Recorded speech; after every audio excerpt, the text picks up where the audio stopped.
Merci beaucoup, monsieur le député Gilbert Collard. Oui, Monsieur le Président, j'ai le grand regret de vous dire que votre communication m'a passionné.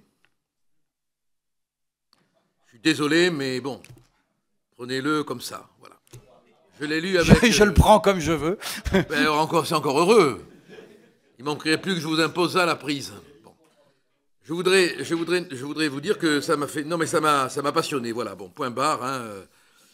En revanche, il y a un point sur lequel je ne suis pas d'accord avec vous, c'est à propos de la référence que vous faites aux anarchistes. Vous oubliez les lois scélérates, et vous oubliez que c'est Léon Blum qui a inventé cette expression, hein, et que Trarieux, qui était président de la Ligue des droits de l'homme et radical socialiste, a été à l'origine du vote des lois scélérates. Cela étant dit, ce qui est vrai, c'est que ces lois n'ont jamais dérogé au droit commun. Et ça, dans l'histoire de la Troisième République, c'est essentiel.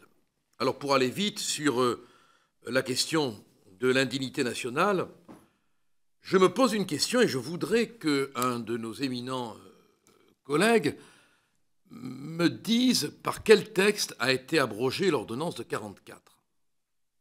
Voilà. Je l'ai cherché, je ne l'ai pas trouvé.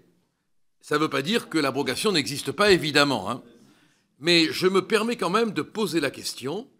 Et non, l'amnistie n'est pas l'abrogation. Oui, je l'ai vu, l'amnistie, je l'ai lu attentivement. Mais l'amnistie n'est pas l'abrogation. Attention.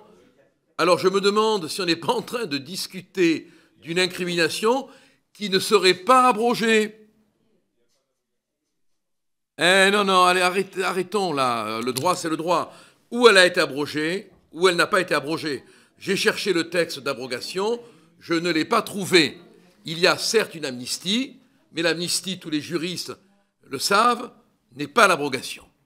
Alors, je crois qu'il serait peut-être utile, enfin, j'apporte cette modeste contribution de se poser la question de savoir si on n'est pas en train de vouloir créer une incrimination qui existe toujours. Voilà, moi c'est une petite contribution que je me permets d'apporter au débat. Je ne l'ai pas trouvé, personnellement, le texte abrogeant. Maintenant, peut-être que l'un d'entre vous le trouvera, et à ce moment-là, je serai satisfait. En ce qui concerne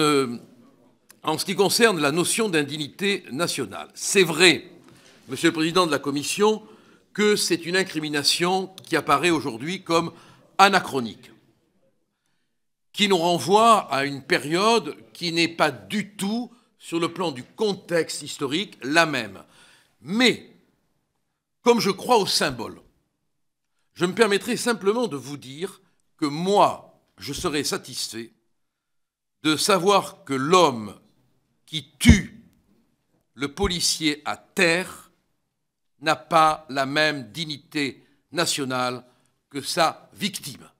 Voilà, tout simplement. Pour cette seule raison, je serais satisfait qu'il y ait l'indignité nationale. Parce que le type que je vois sur les images abattre le policier à terre, croyez-moi, je serais satisfait qu'il n'ait pas la même dignité nationale que sa victime. Merci, monsieur.